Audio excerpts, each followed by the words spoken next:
Ya. Jadi untuk uji forensik dari Polri harusnya setuju dong, percaya. Karena mungkin kalau saya sebenarnya udah kontak dengan ahli digital forensik dari Amerika, Dr. Ismond udah kontak dengan Jepang, Dr. Tifa juga udah dapat.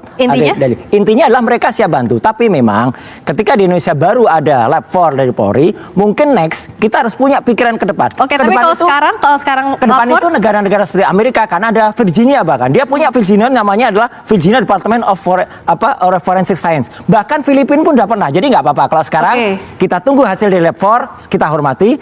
Tetapi harus terbuka, ijazahnya ditunjukkan ke masyarakat dan setidaknya kita bisa lihat hasilnya detail Mbak, kayak kita uji lab SGOT, SGPT berapa, gula darah berapa, jangan hanya hasilnya itu satu kalimat saja, ini asli atau ini tidak asli. Kalau hasil itu detail rinci, insya Allah kita hormati, tapi kalau hasil itu tampak mengada-ada ya jangan begitulah gitu hasil uji. Oke, kalau dari Mas Freddy harusnya tunjukin aja ijazahnya. Iya, jadi begini ya. Ini kan sebelum masuk laporan polisi ini kan Mas Roy dan kawan-kawan ini kan selalu menantang laporkan saja. Waktu itu saya katakan di berbagai media juga, nah kan jangan nanti kalau sudah dilaporkan ngomong kriminalisasi, kemudian membangun narasi-narasi ya yang mendiskreditkan polisi, bahwa polisi tidak netral dan bla bla bla bla. Dan per hari ini dan kemarin-kemarin narasi itu dibangun. Jangan begitulah, biarkan penyidik seperti kata Pak Arianto tadi, biarkan penyidik bekerja, hukum kita, penyidik kita mempunyai yurisdiksi sendiri, nggak usah bawa-bawa luar negeri, kan begitu. Percaya kepada polisi kita, ini sudah menjadi sorotan publik. Percaya penyidik itu, Mabes Polri itu, Polda itu tidak akan melakukan blunder.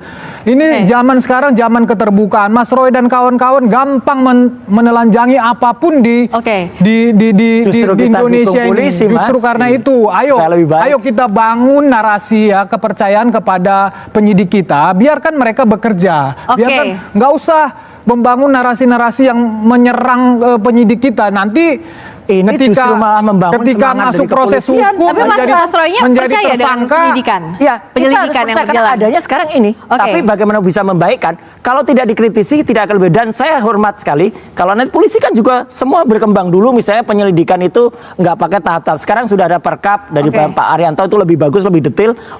Itu kita dukung. Yang lebih baik kan kita harus pakai.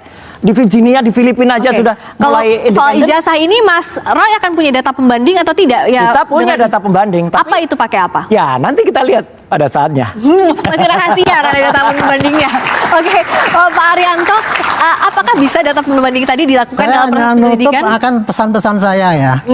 Gini. Tolong, ini kasus sekarang sudah kepada ranah pidana dan sudah on the right track. Percaya